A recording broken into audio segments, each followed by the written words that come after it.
Hi friends, జీవన రేఖ లోపల about human life after 60 years మనం ఎలా ఉండాలి.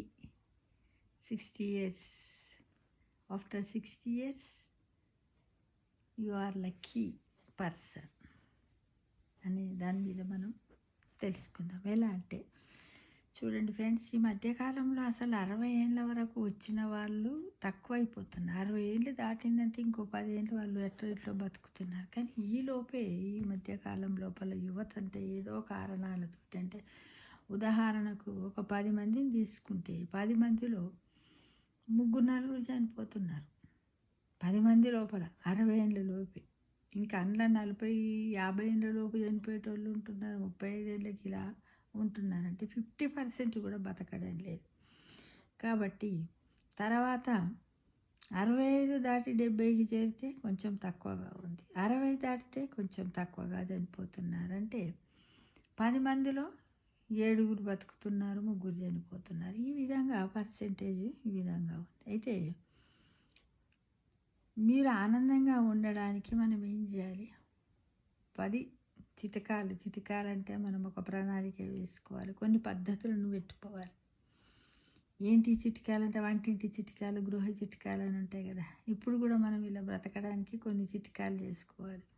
ఏంటి అంటే 60 ఏళ్ళు దాటిన తర్వాత కానీ ఎవరైనా, ఇప్పుడు 60 ఏళ్ళు దాటిన వాళ్ళే మంచినీళ్ళు తాగాలని కాదు, ఎవరైనా సరే ఫ్రెండ్స్, మనకు దప్పిక అనిపించినా లేకున్నా అప్పుడప్పుడు మధ్యలో నీళ్ళు తాగాలి. కనీసం ఒక పర్సన్ ఏ కాలమైనా సరే, సమ్మర్లో అయితే బాడీ అడిగితే తాగేస్తాం, మామూలుగా వింటర్లో రెయిన్ సీజన్లో అయితే తాగము. అప్పుడప్పుడు మనం పొద్దుకి వరకు కనీసం 2 to 3 లీటర్స్ మధ్యలో వాటర్ తాగాలి. మనము ఎప్పుడు ఆనందంగా ఉండాలి. ఎలా అంటే ఒకటే దగ్గర కూర్చోవద్దు. నువ్వు ఆడతావా, పాడతావా, డ్యాన్స్ చేస్తావా, ఏం చేస్తావు, ఎలానైనా కదులుతూ ఉంటేనే మనలో ఉన్నటువంటి మజిల్స్ కీళ్ళన్నీ కూడా కలిగి ఆరోగ్యంగా ఉంటాం.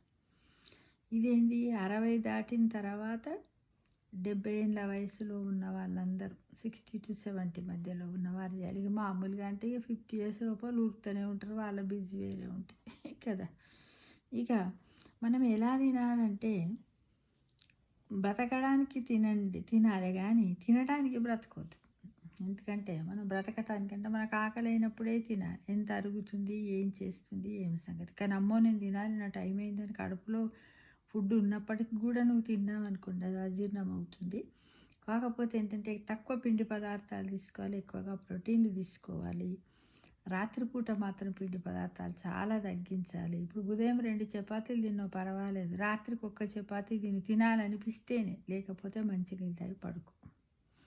ఇక వీలైనంత వరకు నడవాలి, మనం సైక్లింగ్ చేయాలి. ఎట్లైనా గుడికి పోయినాం అనుకో, గుడి మెట్ల మీద, ఇప్పుడు ఈ మధ్యకాలంలో గుడికి పోతే కూడా గుడి కాడ కూడా లిఫ్ట్లు ఉంటున్నాయి. ఏదైనా ఆయాసం ఉంటుంటేనే నువ్వు లిఫ్ట్ ఎక్కు, లేకపోతే మెల్లమెల్లగా ఎక్కుతూ ఉండు.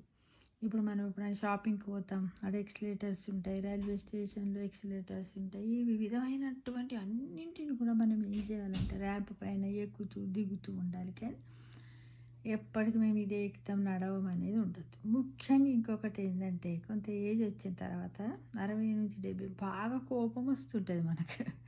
కోపాన్ని తగ్గించుకోవాలి, తక్కువ మాట్లాడాలి. అన్ని విషయాల కాడ నేనే ఉన్నలే అన్నట్టుగా ఊరకొద్దు. ఇంట్లో కూడా కుటుంబంతో, ఉమ్మడి కుటుంబంలో పిల్లలతో కలిసి ఉన్నప్పుడు ఎన్నో రకాలు ఉంటాయి. వాటిని అన్నిటిపైన కూడా మనము మనస్సు పెట్టొద్దు, కోపానికి రావద్దు. మన కోపాన్ని మనమే ఏం చేయాలి, అదుపులో ఉంచుకోవాలి. మనం అప్పుడప్పుడు కూడా మన చుట్టూ ఉన్న వారికి గుర్తు చేస్తుండాలి, కోపంగా ఉండొద్దు, ఉంటే ఇది అవుతుందని. ఇక మనకు ధనం మీద వ్యామోహం ఉండకూడదు.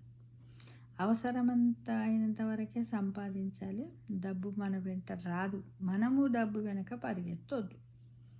మీరు డబ్బు వెంట మీ వెంట మీరు పరిగెత్తకండి, డబ్బు మీ వెంట పరిగెత్తాలంటే మనము యవ్వనంలో ఉన్నప్పుడు సంపాదించుకున్నాం కదా, ఆ డబ్బే మనకు వస్తూ ఉంటే కొంచెం కొంచెం తింటూ అవసరాలకు అతిగా కాకుండా కొంచెం జాగ్రత్తగా వాడుకోవాలి. మనం కోరుకున్నది దక్కకపోయినా బాధపడద్దు. మనల్ని మనం దూషించుకోవచ్చు. నా జన్మిట్లా, నా బ్రతికిట్లా, నాకెందుకు ఇలాంటి ఏమి చెయ్యొద్దు ఫ్రెండ్స్. అన్నిటిని మర్చిపోవాలి. డబ్బు, తెలివి, సౌందర్యము, అధికారము, కులము, పదవి వీటి వల్ల అహంకారం పెరుగుతుంది. దీన్ని వదిలిపెట్టాలి. దీనికోసం పై వాటిపై నియంత్రణ సాధించుకో. వినయంగా ప్రజలతో, మన చుట్టూ ఉన్న వాళ్ళతో, బంధువులతో, మన ఇంట్లో వాళ్ళతో, చిన్నపిల్లలతో వాళ్ళ అల్లరి అని అనకుండా అందరితోటి ఆనందంగా నవ్వుతూ గడపాలి. అప్పుడే నువ్వు ఆరోగ్యంగా ఆనందంగా ఉండగలుగుతావు. ఇక తెల్ల జుట్టు వచ్చింది, అయ్యో నాకు తెల్ల జుట్టు వచ్చింది, కాళ్ళు నడవడానికి వస్తలేవు, ఇట్లా ఏంటి అని బాధపడద్దు. తెల్ల జుట్టు వచ్చిన ఆందోళన పడవద్దు. కాళ్ళు నడవస్తే ఎంత చేతనైతే అంత దగ్గర ఉన్నటువంటి యాత్రలు చేయండి.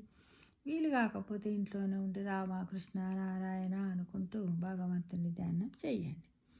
అందరితో స్నేహంగా కలిసిమెలిసి ఉండాలి. ఒక్కొక్కప్పుడు చిన్నవారే మనకి ఎన్నో విషయాలు చెప్తారు. రైట్, నేను నవ్వాలి, నాకు చెప్పేది నేను పెద్దోన్నని అహంకారం మాత్రం వద్దు.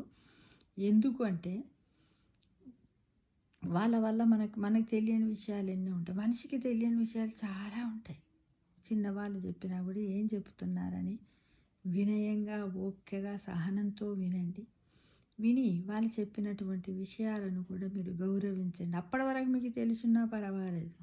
ఇంత బాగా చెప్పినవరా, ఈ ముచ్చట నాకు కూడా తెలుసురా అని అట్లా నవ్వుకుంటూ వాళ్ళతో అనండి.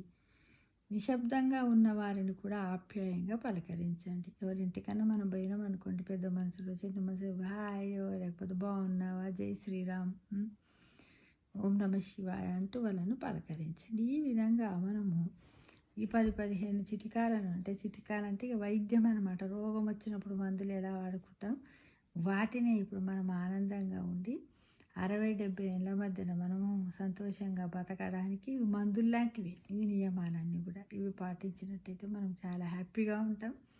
మన చుట్టూ ఉన్న వాళ్ళని కూడా హ్యాపీగా ఉంచుతాం. చూడండి, మన జీవనరేఖ శీర్షిక లోపల ఇలాంటి ఎన్నో విషయాలు మనం చెప్పుకుంటూ ఉన్నాం కదా ఫ్రెండ్స్. ఇది ఏమి లేదు, కేవలం ముట్టిగా మాట్లాడాను అంతే. మీరు కూడా ఇలానే కొన్ని మీ అనుభవాలను మాట్లాడి పెట్టండి ఫ్రెండ్స్. ఓకేనా? Thank you.